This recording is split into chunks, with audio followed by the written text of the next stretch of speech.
하나님 말씀은 사도행전 21장 27절로 40절 말씀입니다. 백성들이 천부장으로 말미암아 바울 폭행하는 것을 멈추다라는 제목으로 말씀을 함께 묵상하도록 하겠습니다. 오늘의 본문은 예상했던 대로 바울이 예루살렘 성에서 결박과 환난을 실질적으로 당하게 된 내용입니다. 그동안 바울의 동역자들이 그렇게 염려하며 또 예루살렘 성에 들어가기를 말렸던 그 일이 실제적으로 일어난 것이었습니다. 바울도 스스로 조심을 하면서 백성들 앞에서 복음을 전하거나 또 백성들을 자극하는 어떠한 행동도 하지 않고 오히려 자신도 율법을 존중하고 지키는 자라는 것을 어필하느라 스스로 결례를 행하고 있었을 뿐이었는데 바울의 이러한 노력과는 전혀 상관없이 마침내 결박과 환난이 바울에게 시작된 것이었습니다. 사건의 발단은 너무도 황당하게 시작되었습니다. 바울은 아무런 잘못을 한 것이 없었으나 아시아로부터 온 유대인들이 성전에서 율법을 따라서 결례를 행하고 있던 바울을 보게 되면서 모든 무리를 충동하며 일방적으로 그를 붙잡아 외치며 이렇게 선동을 한 것이었습니다. 사도행전 21장 28절로 30절에는 외치되 이스라엘 사람들아 도우라 이 사람은 각 처에서 우리 백성과 율법과 이 곳을 비방하여 모든 사람을 가르치는 그 자인데 또 헬라인을 데리고 성전에 들어가서 이 거룩한 곳을 더럽혔다 하니 이는 그들이 전에 에베소 사람 드로비모가 바울과 함께 시내에 있음을 보고 바울이 그를 성전에 데리고 들어간 줄로 생각함이러라. 온 성이 소동하여 백성이 달려와 모여 바울을 잡아 성전 밖으로 끌고 나가니 문들이 곧 닫히더라. 바울이 붙잡힌 상황을 보면 바울에 대하여 부정적인 선입관을 가지고 있던 유대인들이 시내에서 이방인과 함께 있던 바울을 보면서 그 이방인을 바울이 유대인만 들어갈 수 있는 성전에 함께 데리고 들어왔다고 생각을 하고 바울을 죽이려 했던 것이었습니다. 바울은 어떠한 변명과 자초지종을 설명할 겨를도 없이 흥분한 군중들에 휩싸여서 성전 밖으로 끌려나와 일방적으로 폭행을 당하고 죽임을 당할 위기에 처하게 되었고 그동안의 바울의 노력과는 상관없이 상황은 급박하게 돌아가게 되었습니다. 이때 예루살렘이 요란하다는 소문이 천부장에게 보고가 들어가게 되면서 천부장은 급하게 군대를 이끌고 그 현장으로 나아가게 되었습니다. 사실 천부장은 바울을 지키기 위해서 온 것은 아니었습니다. 그저 예루살렘에 무슨 폭동이 일어난 줄 알았고 소요를 진정시키기 위해서 갔다가 소요의 원인이 되었던 바울을 붙잡게 된 것이었습니다. 무리들은 천부장이 오자 바울을 폭행하던 것을 멈추게 되었고 상황을 보니 바울이 무슨 큰 잘못을 저지른 사람으로 보였기 때문에 일단 천부장은 바울을 쇠사슬로 결박하게 하였습니다. 천부장은 소요가 어느 정도 진정이 되어지자 무리들에게 자초지종을 묻기를 시작했으나 왜 그렇게 바울이 폭행을 당하게 되었는지를 제대로 설명해 주는 사람이 없이 그저 군중들이 전혀 신빙성이 없는 이런 말 저런 말로 외치고 있는 것을 보면서 그 진상을 파악하기 위해서 바울을 영내로 데리고 가게 되었습니다. 결국 바울은 전혀 의도치 않게 죄인처럼 군사들에게 붙잡혀 결박을 당하고 영내로 끌려 들어가는 모형새였지만 사실 실제적으로는 전혀 영문도 모른 채 그저 흥분을 해서 바울을 죽이고자 하는 무리들로부터 벗어나 천부장의 군사들의 호의를 받으며 안전한 영내로 들어오게 된 것이었습니다. 천부장이 바울 편에 서서 바울을 보호해주려 했던 것은 아닙니다. 그렇지만 실질적인 결과가 바울이 천부장에 의해서 또 천부장의 군사들에 의해서 그렇게 보호를 받는 상황이 되었던 것입니다. 바울은 영내로 들어서면서 천부장에게 히브리 말로 이러한 부탁을 하였습니다. 37절로 40절에 보면 바울을 데리고 영내로 들어가려 할 그때에 바울이 천부장에게 이르되 내가 당신에게 말할 수 있느냐? 이르되 내가 헬라 말을 아느냐? 그러면 내가 이전에 소요를 일으켜 자객 4,000명을 거느리고 광야로 가던 애굽인이 아니냐? 바울이 이르되 나는 유대인이라 소읍이 아닌 길리기아 다소시의 시민이니 청컨대 백성에게 말하기를 허락하라 하니 천부장이 허락하거늘 바울이 층대 위에 서서 백성에게 손짓하며 매우 조용히 한 후에 히브리 말로 말하니라. 바울이 천부장에게 이러한 부탁을 하게 된 것은 지금 일어나고 있는 상황이 하나님께서 예루살렘에서 복음을 전하게 하시려고 이끄시는 것임을 깨닫게 되었기 때문이었습니다. 그동안 결박과 환난이 기다린다고 하셨던 성령님의 말씀이 단지 바울에게 오는 시험과 고난인 줄만 알았던 것을 현재 진행되고 있는 상황을 보면서 예루살렘에 있는 유대인들에게 복음을 전하게 하기 위해서 하나님께서 계획하시고 진행하고 계신 하나님의 섭리라는 것을 깨닫게 된 것이었습니다.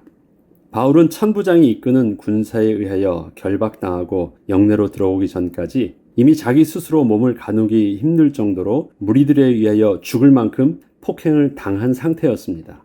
어쩌면 정신을 차리지 못할 정도로 좋지 못한 상황이었음에도 불구하고 그는 자신이 당하고 있던 그 고통의 상황에서도 전혀 당황치 않고 또한 두려워하지도 않고 있었고 오히려 그 상황을 역으로 이용해서 마침내 백성들 앞에서 생명의 복음을 전할 수 있는 기회를 얻게 되었던 것이었습니다.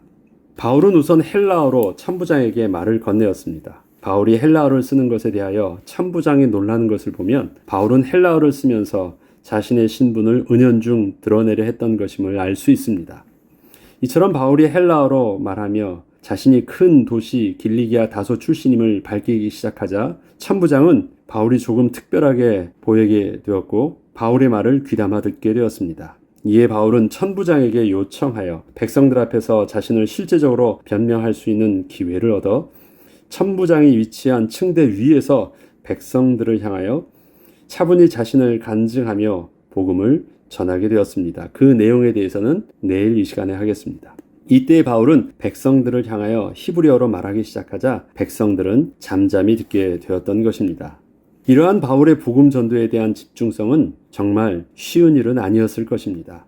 이것은 바울의 마음과 생각을 붙들어 주시고 지켜주신 하나님의 특별하신 은혜로 말미암아 가능한 것이었습니다. 그리고 바울은 이와 같은 비슷한 상황을 이미 안디옥에서는 무리들에 의하여 죽을 만큼 맞아서 성 밖으로 벌어졌던 그 경험 속에서도 다시 들어가 결국은 디모데라는 아주 소중한 제자를 만나 세우게 되었던 일들을 통하여 하나님의 구원의 역사를 실질적으로 체험한 적이 있었고 또한 빌립보 지역에서는 귀신 들린 종을 치유해주고 억울하게 옥에 갇혔다가 옥을 지키던 간수와 그 가족 전체에게 복음을 전한 후 또 그 다음날 풀려난 적도 있었으며 고린도 지역에서는 고발을 당하여 법정에 끌려가게 되었어도 아무런 해를 입지 않고 풀려났던 경험도 있었기에 이렇게 예루살렘에서 일어나고 있는 소요에 대해서 또 다른 성령의 역사를 기대하며 맞이할 수 있었던 것이었습니다. 사건이 예루살렘이 지금 처음이 아니었잖아요. 정말 이해할 수 없던 그 상황들이 오히려 하나님께서 그 지역에 예비된 제자를 찾고 복음 전도를 하게 하시기 위한 하나님의 섭리를 계속 보호했기 때문에 예루살렘에서도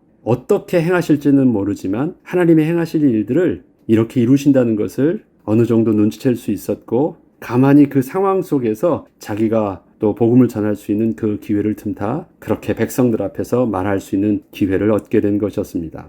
바울은 또 함께했던 동역자들은 이러한 고민을 했었을 것입니다. 어떻게 예루살렘에서 유대인들을 향하여 복음을 전할 수 있을까? 이것은 아무도 상상조차 할 수 없는 일이었기 때문입니다. 예루살렘의 상황을 너무도 잘 알고 있었고 또 하나님께서는 어느 누구도 생각지 못한 방법으로 오히려 결박과 환난이라는 정반대의 방법으로 하나님의 섭리를 이루실 것이라는 것을 상상치도 못했었습니다. 근데 하나님께서는 전혀 반대되는 결박과 환난이라는 것은 오히려 그것 때문에 더 가면 안 되는 것이었는데 그 결박과 환난의 모습을 오히려 예루살렘에서는 복음을 전할 수 있는 또 유일한 방법으로 하나님께서 준비하고 계셨던 것입니다. 예수 그리스도의 십자가가 어떻게 하나님의 구원을 이루시는 유일한 방법이라 생각할 수 있었을까요? 이것은 사단도 전혀 상상치 못했던 방법이었습니다. 세상이 볼 때 또 사단이 볼 때 예수 그리스도의 죽으심은 자신들의 일방적인 승리인 줄 알았지만 하나님의 창조의 능력으로 부활하사 또 하나님의 백성을 구원할 유일한 방법이 되게 하셨던 것처럼 지금도 우리의 삶을 통하여 하나님의 의를 이루시고 홀로 영광 받기를 기뻐하시는 하나님께서는 지금의 우리의 연약한 모습을 통하여서도 오늘도 마침내 하나님의 역사를 그렇게 이루어 나가실 것입니다. 우리는 잘 모릅니다. 전혀 길이 없어 보입니다. 하나님께서 바울에게 결박과 환난이 기다리고 있다라는 말은 사실 이러한 모든 것들을 계획하시고 계셨던 하나님의 말씀은 절대 틀린 말이 아니셨습니다. 그것은 바울을 고난 속으로 집어넣겠다고 하시는 말씀도 사실 아니셨던 것입니다. 그것이 마치 그리스도의 십자가와 같은 예루살렘에서 복음을 전할 수 있는 유일한 방법이셨었던 것입니다. 저와 여러분에게 어쩌면 오늘의 일어나는 사건과 삶의 모습들이 전혀 우리가 생각하고 있는 하나님의 의를 이루고 하나님의 역사를 이루는 그 방법과 전혀 반대되는 현실의 모습처럼 있어 보일 수도 있을 것입니다. 아무것도 희망이 보이지 않을 수도 있을 것입니다. 그러나 하나님께서는 우리 가운데 예수 그리스도를 죽은 자 가운데 살리신 하나님의 성령의 능력으로 말미암아 우리의 죽을 몸도 우리의 죽음과 같은 이러한 상황 속에서도 하나님의 의를 이루시는데 부족함이 없는 하나님의 창조의 역사를 이루시고 말 것입니다. 하나님은 우리를 부르셨을 때 우리를 당신이 기뻐하는 자로 부르셨고 우리의 모습을 통해서 하나님의 영광을 드러내기에 부족함이 없는 자로 우리를 사용하시고 또 그렇게 하시겠다고 약속하여 주셨습니다. 저와 여러분이 무엇을 가지고 있다, 그것이 어떠한 가능성이 있다 없다라는 것은 중요하지 않습니다. 그것이 하나님 손에 붙들려지면 하나님께서 영광스럽게 사용하시는 것입니다. 세상 볼 때 자랑스럽고 세상 볼 때 능력이 있어 보여도 하나님이 사용하지 아니하시면 아무 쓸데없는 것이지만 세상에 가장 연약한 질그릇과 같은 것이라 할지라도 하나님 손에 붙들려지면 하나님께서는 가장 영광스럽게 사용하여 주실 것입니다. 그 역사의 비밀들이 하나님께서는 바울을 통해서 약속하신 대로 예루살렘 성의 유대인들을 향하여 복음을 증거하게 하셨고 또 이것이 기회가 돼서 계속해서 하나님께서 바울 마음에 품게 하셨던 그 로마도 볼 수 있도록 하나님께서 이끌어 주시는 기회가 되게 하셨던 것입니다. 오늘도 주님과 함께함으로 예수 그리스도의 부활을 새롭게 경험하며 인도받는 저와 여러분 되길 주의 이름으로 축복합니다. 기도하겠습니다. 하나님 아버지, 세상은 불가능하다 말하며 세상은 답이 없고 희망이 없다 말하지만 하나님의 약속을 언약으로 붙잡고 하나님께서 기뻐하시는 세상을 향하여 또 하나님께서 기뻐하시는 하나님의 소원을 붙잡고 나아가는 거룩한 하나님의 백성에게는 분명히 하나님께서 준비한 하나님의 복음의 섭리가 있음을 오늘도 바울에게 역사하셨던 성령의 역사를 통해서 다시금 우리도 소망 가운데 붙잡게 하여 주시니 감사를 드립니다. 하나님이 함께 하시면 하나님의 손에 붙들리면 하나님은 행하실 것이고 마침내 그 연약한 모습을 통해서도 거룩한 하나님의 영광을 온전히 드러내실 것입니다. 그 일에 오늘의 우리의 모습과 우리의 상황들이 쓰임받게 하시고 또 인도받게 하여 주옵소서. 감사드리며 우리 주 예수 그리스도 이름으로 기도합니다. 아멘.